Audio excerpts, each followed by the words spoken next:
एक समय की बात है, किसी नगर में आर्यन नाम का एक युवक रहता था। वह बेहद निराश और खिन्न था। उसे लगता था इस दुनिया में सब स्वार्थी हैं, हर कोई सिर्फ अपने फायदे के लिए रिश्ते बनाता है। मुझे कोई नहीं चाहता, कोई मेरी परवाह नहीं करता। अगर आपने कभी ऐसा महसूस किया है तो आज की यह कहानी आपके लिए है। इस वीडियो को अंत तक देखिए, क्योंकि शायद यही वो क्षण हो जो आपकी जिंदगी की दिशा बदल दे। आर्यन अक्सर अकेलापन महसूस करता। उसे लगता मुझे कोई नहीं समझता, कोई मेरा नहीं है। धीरे धीरे उसका मन अवसाद से भरने लगा। एक दिन यह अकेलापन इतना भारी हो गया कि वह चुपचाप घर छोड़कर निकल पड़ा। चलते चलते वह एक शांत प्राकृतिक जगह पहुंचा जहां एक आश्रम था। वहां एक गुरु अपने शिष्यों को ध्यान सिखा रहे थे। एक शिष्य ने गुरु से पूछा, हे गुरुवर, यह ध्यान क्या है और इससे हमें क्या लाभ होता है? गुरु मुस्कुराए और बोले, ध्यान ही सत्य है। ध्यान हमें संसार से नहीं, स्वयं से जोड़ता है। जैसे जैसे हम अकेले होते जाते हैं, वैसे वैसे हम अपने सत्य के निकट पहुंचते हैं।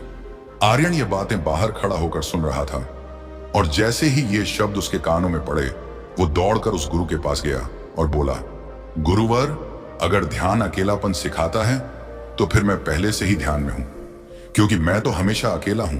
मुझे कोई नहीं पूछता, कोई मेरा नहीं है। गुरु ने मुस्कुराकर उसकी ओर देखा और कहा, पुत्र, अगर तुम अकेले होते तो फिर अपने साथ अपने दुख, अपने रिश्तों, अपनी शिकायतों का बोझ क्यों ढो रहे होते? तुम अकेले नहीं हो, बल्कि तुम अपने अतीत के लोगों के साथ चल रहे हो। आर्यन चौंका। उसने पीछे मुड़कर देखा, वहां कोई नहीं था। गुरुवर, यहां तो कोई नहीं है। गुरु बोले, अगर कोई नहीं है तो फिर उनकी शिकायत क्यों? जब तक तुम मन से उन सबको नहीं छोड़ते, तब तक तुम वास्तव में अकेले नहीं हो सकते। आर्यन ने विनम्रता से कहा, हे गुरुवर, मुझे अपना शिष्य बना लीजिए, मैं जीवन भर आपका आभारी रहूंगा। गुरु ने कहा, यहां रहो 1 महीना, पर एक शर्त है, इस समय में ध्यान का अभ्यास करना होगा। आर्यन ने स्वीकार कर लिया। अगले दिन से आर्यन ध्यान में बैठने लगा, लेकिन बहुत कठिनाई हुई। शरीर में पीड़ा, मन में अशांति। गुरु पास आए और बोले, तुम जितनी देर ध्यान लगा सको उतना करो। उठकर चल सकते हो, लेकिन वापस ध्यान में लौटना जरूरी है। यह अभ्यास चलता रहा।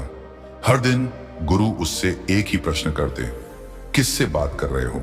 और आर्यन हर बार कहता, गुरुवर, मैं अकेला हूं, किसी से नहीं। पर गुरुवर हर बार वही दोहराते, फिर भी ध्यान करो। धीरे धीरे दिन बीते और आर्यन के भीतर कुछ बदलने लगा। आर्यन ने गुरुवर से पूछा, गुरुवर, क्या केवल आंखें बंद करके बैठ जाना ही ध्यान कहलाता है? अगर ऐसा है तो यह तो बहुत आसान है, इसे तो कोई भी कर सकता है। गुरुवर मुस्कुराए और बोले, नहीं बालक, केवल आंखें बंद करके बैठ जाना ध्यान नहीं होता। ध्यान का मतलब है अपने चंचल मन को एक जगह टिकाना, अपने विचारों को एक बिंदु पर केंद्रित करना। वह बिंदु कुछ भी हो सकता है, तुम्हारी सांसों की आवाज, बाहर की कोई ध्वनि, या सिर्फ वर्तमान क्षण। ध्यान वही है जहां तुम पूरी तरह से हो, बिना किसी भटकाव के। अगर मन भटके तो उसे फिर से उसी बिंदु पर लाना, यही अभ्यास है। इतना कहकर गुरुवर चले गए। अगली सुबह वे फिर आर्यन के पास आए और बोले, बालक, ये तुम किससे बातें कर रहे हो? यहां और कौन है? आर्यन ने हैरानी से कहा, गुरुवर, यहां कोई नहीं है, मैं किसी से बात नहीं कर रहा, आप खुद देख सकते हैं। गुरुवर ने मुस्कुराकर कहा, ठीक है, चलो अब ध्यान का अभ्यास करें। आर्यन फिर बोला, गुरुवर, एक बार फिर पूछना चाहता हूं, क्या ध्यान सिर्फ आंखें बंद करना है? गुरुवर ने कहा, नहीं बालक, मैंने पहले भी कहा, ध्यान का मतलब है जागरूक रहना, सजग रहना और अपने मन को एक जगह टिकाए रखना। सांसों की आवाज, शरीर की अनुभूति या कोई भी चीज जिसे तुम इस क्षण में महसूस कर सको, उस पर मन को टिकाओ।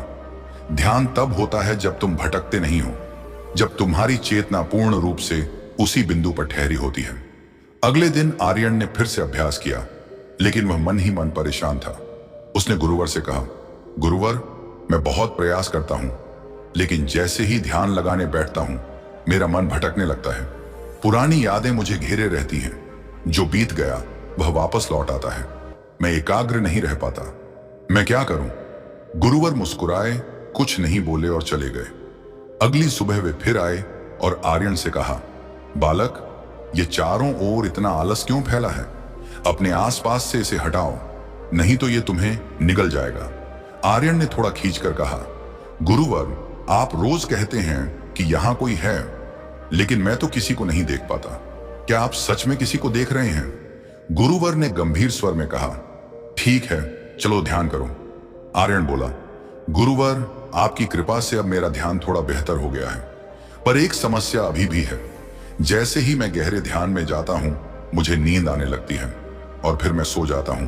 गुरुवर ने शांत होकर कहा, चलो आज फिर अभ्यास करें। 5वें दिन वे फिर आए और बोले, बालक, इतने लोग यहां क्यों हैं? इतने लोगों के बीच ध्यान नहीं होगा, इन्हें यहां से भेजो। आर्यन ने मन ही मन सोचा, लगता है गुरुवर की समझ गड़बड़ा गई है। यहां तो मैं अकेला हूं, फिर ये किन लोगों की बात कर रहे हैं? फिर भी उसने आदर से कहा, गुरुवर, जो आप देख पा रहे हैं शायद मैं नहीं देख पा रहा। मुझे तो कोई नहीं दिखता। गुरुवर बोले, ठीक है, चलो ध्यान करो। आर्यन बोला, गुरुवर, नींद वाली बात पर मैंने नियंत्रण पा लिया है, लेकिन अब जैसे ही मैं ध्यान करता हूं, मेरे मन में विचारों का तूफान आ जाता है। इतने विचार उमड़ते हैं जिन्हें मैंने कभी सोचा भी नहीं, और कुछ विचार तो ऐसे होते हैं जिनका मुझसे कोई लेना देना नहीं। ये क्यों हो रहा है? गुरुवर ने शांत भाव से कहा, तो अब ये हो रहा है। और वे चुपचाप वहां से चले गए। अगली सुबह जब गुरुवर आए तो उनके हाथ में एक लकड़ी थी। उन्होंने जमीन पर डंडा मारा और कहा, बालक, मैंने पहले ही कहा था, ये लोग मुझे पसंद नहीं। तुम्हें इन्हें यहां नहीं लाना चाहिए था।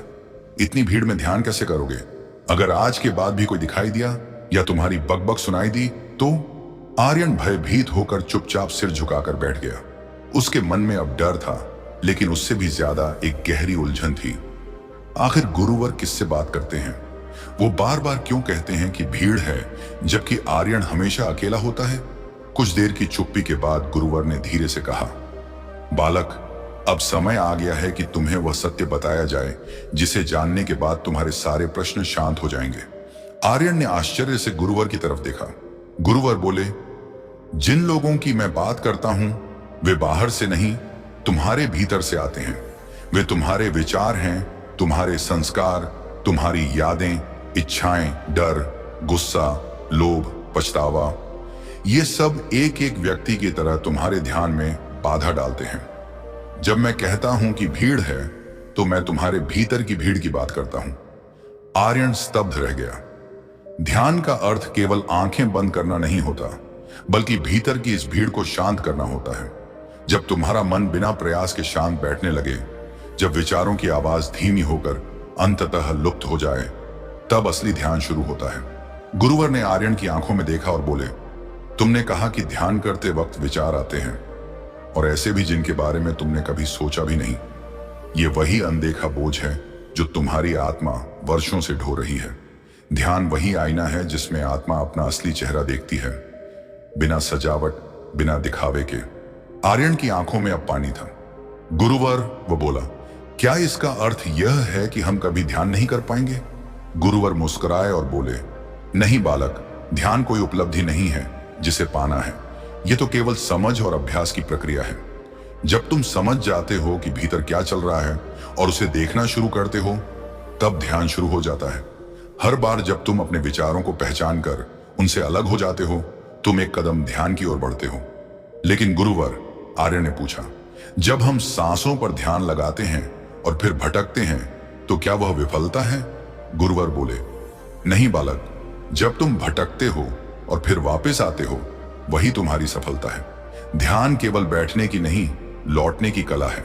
लौटते रहो, प्रयास करते रहो, एक दिन विचारों की भीड़ कम हो जाएगी और फिर तुम साक्षात्कार करोगे अपने भीतर के मौन से, जो तुम्हारा सच्चा स्वरूप है।